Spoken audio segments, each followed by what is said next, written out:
Yes, this is our how-to guide to install the behind the seat kit on a Toyota Hilux N80. So let's jump into it.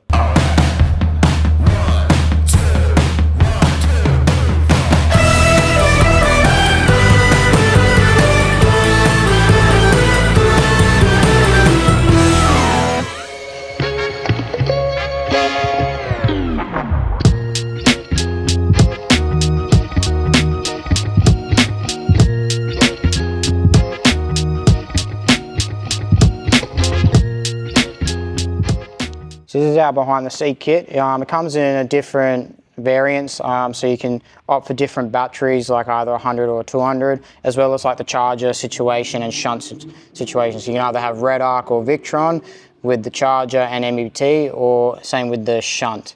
The variant doesn't really matter which one you go for installation. It's all going to be the exact same, but we will remove the battery first because there is a bolt behind the battery we need to get to. Plus it's a lot easier to get the kit in and out without the battery in it. And then the only other thing you'll need is a charge harness. It's sold separately. We have like pre-made ones, or you could just opt to have your own harness. You just need a twin BNS cable, either 6 BNS or 8 BNS, depending on which charger you're going for. This one is going to be the 6 BNS because it's going to be a 40 amp charger they've opted for. So we're going with the 6 BNS, and then we'll have a 60 amp MIDI. And then once we remove the battery, we'll then remove the rear seats, so then we can get access to installing the kit. So we'll do that now.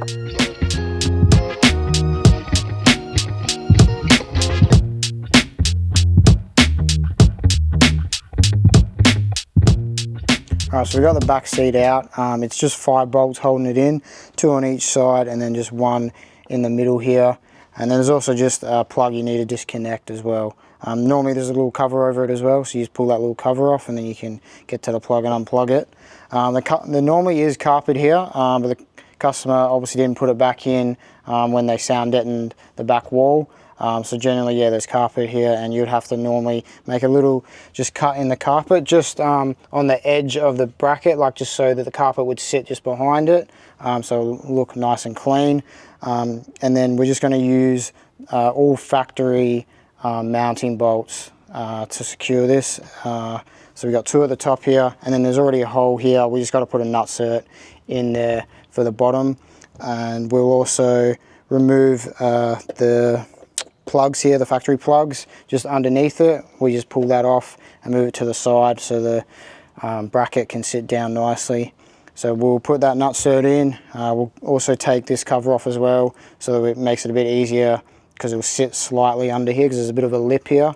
So we'll take that off just to make it a bit easier to get the bracket underneath. That's just secured by just these little tabs here. You just got to pull these out. There's plastic.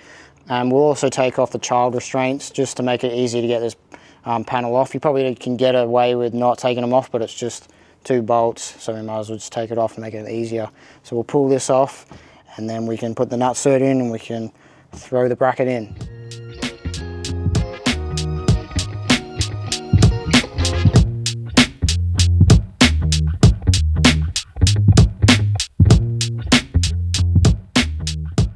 Alright, so we've got all that now installed.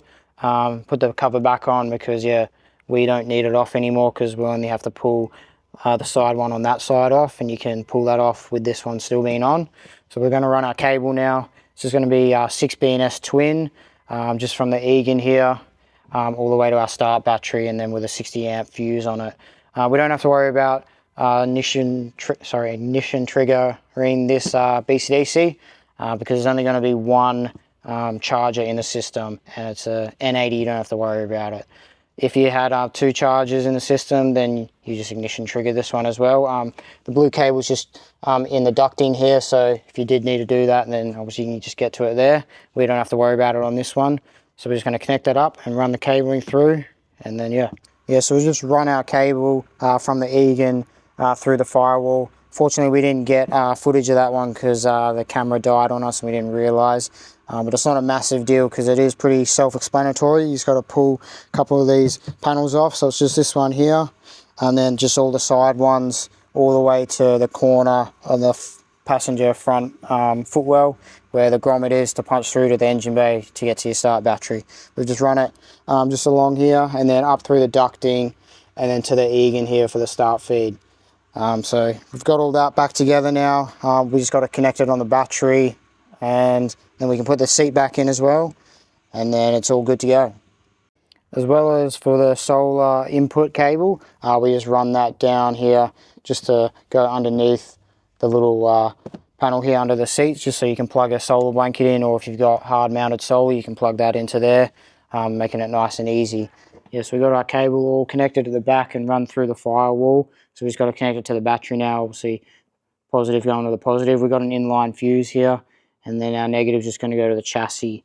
If you've got a second battery like this one, it's a lot easier to remove it to be able to get to the grommet to run through into the cab. And then obviously if you've got a pre-made harness like this one, then obviously you've got to run from this way back. Obviously you can't run this way, it'd be a bit hard to get this through the firewall.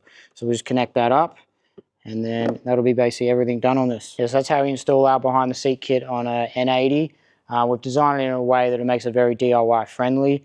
We can obviously install this for you, or you can easily install it yourself and then run the cabling and everything like that. So if you want more information, you can contact us, and these are also available on our website. So you can head to our website to check it out.